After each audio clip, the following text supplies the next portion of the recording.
De retour dans Goules en chemin, on continue avec bien nos tronches ce soir. Il y a Jean-Franck, il y a Diana, il y a le petit hérisson ou le petit sanglier. Hein. Ça va rester ça. Oui, mais c'est bon, ça va, tu passes à autre chose. Non mais vous verrez ça avec Jean-Franck, c'est votre problème. Hein. Emmanuel Chevreul, bien sûr, et pas Chevreuil, hein, parce que sinon on peut faire tous les animaux de la forêt. Il y a toujours ça m'arrive encore. J'imagine. Fabio Rovino, Ted. Oui. Et Yves de la Fouchardière, notre invité ce soir, puisqu'on parlait des poules sartoises. La poule Le Mans est à Versailles, la poule de Loué est à l'Elysée. On est bien? Demain, le Premier ministre vient, on ira peut-être à Matignon. Exactement, voilà, pourquoi pas. Il n'y a pas une poule à flèche. Si, la poule à flèche est une très belle poule avec deux petites cornes, une crête avec 2 petites cornes, elle est magnifique. On dirait un petit diablotin, elle est magnifique. Voilà pour Matignon. Eh ben voilà pour Matignon, pourquoi pas? Pas vraiment. La flèche, c'est plutôt une poule pour la chair, en fin de compte. Hein. Alors que là, on est. Alors la poule de Loué. Alors si on. C'est vrai, celles qui sont à l'Élysée sont vraiment des poules pondeuses, donc des poules qui sont absolument géniales parce qu'elles. Entraîner à pondre. Elles sont chronométrées. Il faut que ça arrive à 8h le matin parce que. Maintenant, je suis relativement calme jusqu'à maintenant. Mais vous qui êtes très fort, elles pondent les œufs par quel bout? Le gros bout ou par le petit bout les poules? Ah, alors ça, par contre, plus personne ne range le petit bout en haut des boîtes. Et quand on a ça, c'est une ruse, il ne faut pas répondre à la question. Ça. Voilà, c'est ça. Alors moi, ça, je sais pas. Et ben c'est par le gros bout. Eh ben bravo, ouais. Eh ben oui, et le suppositoire on le met dans quel sens? Parce que c'est un peu le même. On parle beaucoup d'anus ce soir quand même. Je vous avouerai que mes compétences s'arrêtent quand même à la cuisine. Oui. Donc c'est vrai que. Vous, d'où ça vient? Déjà Jean-Franck ce soir pensait que les œufs arrivaient des arbres, et là il vient d'apprendre que ça vient des poules. Tu gobes les œufs par le gros bout ou le petit bout? Ah bah ça alors là honnêtement, pour l'ouverture c'est comme. Voilà. Non mais il y a tout un poème là-dessus. Les deux équipes sont pas d'accord. Oui, c'est ce que on lit pas la même chose, on lit pas les mêmes poèmes. Ouais, c'était pas le même poème, mais bon. Ça va? Donc, non, parce qu'on a la poule pondeuse donc de Loué, on a aussi le poulet de Loué qui est bien connu. Ah bah ça. Donc pour la chair, c'est important aussi. Absolument. Ouais. Non, c'est sur les 1100 éleveurs, il y en a 850 qui élèvent des poulets, des patates, des canards, tout ce qui se mange pour la avec chair, et puis 250 qui élèvent des poules pondeuses. Mais ces 250 éleveurs seraient remplacés par des éleveurs en cage en Bretagne. Il n'y aurait que 4 producteurs pour faire la production de ces 250 éleveurs. C'est pour vous donner l'idée de l'échelle de la production la plus intensive. Mais les fermiers de Loué se portent bien, donc comme quoi ça marche de faire les choses correctement. C'est grâce aux consommateurs parce qu'on n'a pas d'aide, on n'a pas de subvention. Donc c'est les consommateurs quand ils achètent les productions qui nous font vivre, qui nous font vivre correctement. Ma maman habite en Autriche mais a vécu en France et à chaque fois qu'elle vient ici, elle dit « il me faut mes œufs de Loué ». Et elle m'a dit « c'est incroyable, les dates sont beaucoup plus tôt que celles de Paris ». Et je dis « bah oui, c'est dans le coin ». Donc elle est encore doublement contente de venir en Sarthe. Elle peut y garder encore plus longtemps. Qu'elle vienne nous voir, on lui aura un œuf juste pondu dans la ferme. Super, on fera ça la prochaine fois. Sans la date, puisque c'est pareil, les œufs ne sortent pas des poules avec la date dessus. Ah bon, non, mais je préfère... Mais elles n'ont pas d'autodateuse. Dans les poules en cage, oui, mais là, non. C'est que les œufs extra frais sont vraiment meilleurs pour la cuisine, notamment la pâtisserie, quand vous faites des pâtes fraîches. Alors ça, par contre, il n'y a pas photo. Ça, pendant les 5 premiers jours, on va dire les 7 premiers jours, les œufs sont vraiment super. En fait, le premier jour, pas vraiment. Juste après la ponte, il ne faut pas manger un œuf. Juste après la ponte. Hein. Parce que le pH du blanc change. C'est un truc un peu technique, c'est un peu chimique. Mais le lendemain, il est génial. D'accord. Et les poules pondeuses, en fait quoi après? Enfin, elles meurent de leur belle mort? Non, bien sûr que non, parce que la belle mort n'existe pas pour les animaux comme pour les hommes. Bah, ça peut exister, mais excusez-moi, mais il y a quand même des animaux. Moi, je me rappelle des vaches, quand on les laissait aller jusqu'à la belle mort, elles étaient perclues de rhumatisme, c'était épouvantable. Donc non, elles font des poules au pot, et des excellentes poules au pot de Loué quand elles sont... Et elles retournent à Versailles, du coup, pour le roi qui aime bien la poule au pot. C'est-à-dire que le chef qui avait Henri IV ayant généralisé la poule au pot, le chef d'Henri IV à l'époque était de La Flèche. Et on dit probablement, donc c'est grâce aux animaux des volailles de la région qui avaient déjà une grande réputation, que la poule au pot a été rendue obligatoire pas obligatoire, mais recommandée par Henri IV à l'époque. Ah oui.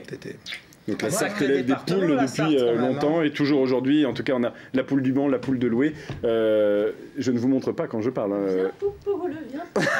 Ça m'a fait la dernière en tout cas. C'était ça que je voulais que la garde républicaine joue quand on était à l'Élysée. Mais après, alors il y a eu la vague de MeToo. Oh, mais c'est choquant. Oh, mais on rigole encore. Non, mais on a le droit de rigoler quand même. C'est drôle ça, non? Moi, la garde républicaine, ça aurait eu là. On peut rigoler, on peut surtout manger parce que dans cette émission, quand Jean-Franck est là, écoutez mes petites poulettes. On déguste. Alors, on déguste. Là, attention, maintenant, n'oubliez pas que ça...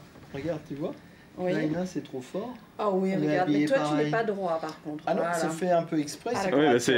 C'est pour montrer ce qu'il y a dans sa tête, c'est pareil, c'est pas toujours très droit. Produits locaux, alors évidemment, la poule, la poularde, les œufs, ça on y passe, c'est obligatoire, puisqu'on en a, on l'utilise. Mais par contre, je vous ai ramené une petite dégustation qui est rigolote. Alors là, par contre, on va un peu dans le registre exotique, c'est-à-dire qu'il y a 2 morceaux de fromage, il va falloir me trouver l'origine du fromage. Moi, je sais d'où ça vient. Différence.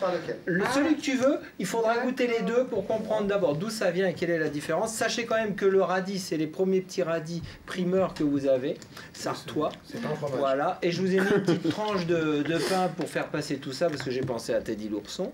Et son ensuite, régime. quand vous aurez trouvé la différence et surtout l'origine du fromage, vous pourrez goûter le petit papier aluminium, ce qu'il y a à l'intérieur. C'est Jura? Alors, je vous laisse prendre. Dites-moi, c'est non. C'est pas du Jura. Je suis désolé. Merci. Mais moi, je sais, donc je le dis pas. Toi, tu le sais, oui, toi, tu me suis, c'est pour ça. Mais c'est pas du tout non plus, alors. Alors non.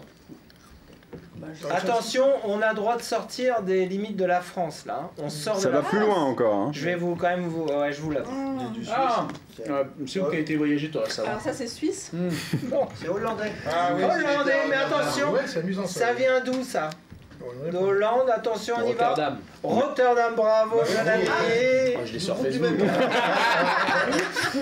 On suit pour savoir ce qu'on va manger. Fromage hollandais comme ça. C'est un fromage hollandais, fermier d'ailleurs. Pas les fermiers de Loué, ils sont pas encore à Rotterdam, mais ils pourraient affilier un réseau finalement. On voit un peu de poulet. Ouais. Et comme quoi, ça a du goût quand même, les fromages de Hollande. Non, mais attendez, là, oui, mais c'est toujours la même histoire, c'est fait avec un réseau de qualité. Alors tu parles évidemment que ça a du goût. Mais vous avez 2 fromages, quelle est la différence entre ces 2 fromages de Hollande? Le temps d'affinage. Le temps d'affinage. Quel palais il a celui-là. À Rotterdam, faut pas confondre avec le temps de Rotterdam, vous savez, c'est une ville extraordinaire. On fait des balades en taxi bateau. Et alors le soir, c'est la grande animation, on est seul dans le port, on va à toute berzingue sur les bateaux taxis, et puis les gars, à un moment donné, ils se mettent de côté, on arrive dans un endroit qui est noir en embuscade, on dit on va se faire attaquer ou un truc dans ce genre-là, puis au bout d'un moment, on voit une énorme coque de paquebot, mais un truc c'est gigantesque. Et le gars, la grande manœuvre, c'est qu'il s'avance en marche arrière près de la coque, il coupe tous les moteurs et on touche la coque du paquebot comme si c'était des dauphins, puis après on se taille. Et ça pour 200 balles. Ah, c'était vraiment génial, j'adore. Avec un petit morceau de fromage, une petite bière, et puis voilà. T'as le petit supplément coke aussi, mais... Ah voilà, mais c'est légal là-bas. Ah oui, alors, faut pas confondre café shop et coffee shop, ça c'est vrai. Ah oui. Ça, il y en a aussi à Rotterdam. Vous êtes laissé surprendre? Non, mais effectivement... Il est monté, il est jamais redescendu, vous voyez ce que ça donne? Il y avait beaucoup de coffee shop, je trouvais c'est bizarre ce truc-là, mais en fin de compte, non, c'est coffee shop. Hein. Alors, maintenant, vous avez une petite chose. Alors ça, on mange quand ça? Ah bah ça maintenant. Tu te rinces la bouche avec un bon petit radis sartois. Ah, c'est sympa, c'est on peut se rincer la bouche avec un radis. Voilà, hein, parce que ça, on démarre la saison maintenant du printemps, hein, pour ainsi dire. Donc, on a tous les petits légumes qui vont sortir. Et puis là, je vous ai fait une petite sucrerie finalement. Et ça s'appelle... Ah non. Alors ça, je vous l'ai ramené, pareil. De Lille? Non, alors ça pourrait être les galettes de Lille, effectivement, mais celles-ci, ce sont celles de Rotterdam. Ah aussi. C'est les waffles. En Hollande, j'en avais vu aussi ça. Oui, c'est l'une des spécialités. Il y a pas mal de choses comme ça. Voilà, comme en Belgique. Et il le décline avec pas mal de goûts, notamment spéculoos. Ce que vous avez, ça vous fait plaisir? Avec des épices. Faut que tu voyages encore. Oui, il faut que je voyage encore. Voilà. En tout cas, je suis super contente que tu sois revenu parce que tu m'as Vous manqué. avez, bah oui, vous avez votre petit goûter. Hein. Bah ouais. Bon, on va se voir, de toute manière, moi je vais venir. Hein. Ah oui, oui, ah oui. Bon bah merci Jean-Franck en tout cas pour cette dégustation, j'en ai encore plein la bouche, donc on va laisser parler nos invités puisque... Bon bah pas Emmanuel Alors moi je Chevrol. commence. Eh ben allons-y pour musicalement. Donc Musica Piano, c'est notre première édition, on va faire honneur au piano le 23, 24, 25 mars. On a Patrick Poivre d'Arvor qui vient le vendredi soir. Un grand pianiste. Hein. Nous lire des poèmes d'Apollinaire parce que c'est les 100 ans de sa mort. Et Aurélien Pontier qui est un pianiste extraordinaire qui sait absolument tout jouer, c'est assez impressionnant. J'aimerais bien qu'il revienne pour un truc qu'on fera plus tard sur un jukebox parce qu'en fait on lui dit un titre de quelque chose, il peut le jouer. Mais là il nous prépare Chopin et Liszt. On a Irina Shpirko qui vient, qui est une pianiste estonienne que j'ai rencontrée ici au Mans. Et non mais elle était dans la rue avec un piano. Non, mais vraiment par hasard. N'importe quoi. Et non, elle est formidable et elle nous joue les plus belles partitions de la musique classique qui ont été célébrées par la pub. Donc c'est piano pub.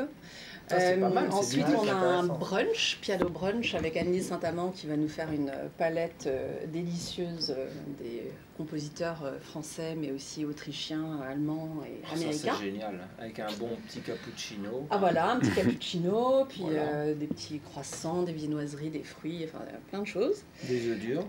Probablement. De louer. Alors, on n'a pas encore le sponsor, mais... Pour les œufs, il faut trouver surtout la poule. C'est ça. Et on a Anna Maria Gors et Michele Innocenti. Et c'est sympa parce que Michele Innocenti, en fait, il est passionné de voiture. Il était passionné de foot et il a découvert le piano sur le tard à 12 ans. Et c'est l'un des plus grands pianistes que je connaisse. Et il avait 8 Jaguars dans son parking. À 12 ans non, en tant qu'adulte. Et quand il a eu un enfant il y a 3 ans, il s'est séparé de 4 de ses Jaguars, mais du coup, c'est sympa de l'avoir au Mans parce que le piano et la voiture, ça se ressemble beaucoup. Oui, puis s'il veut encore se séparer d'une voiture, il nous la laisse. Hein.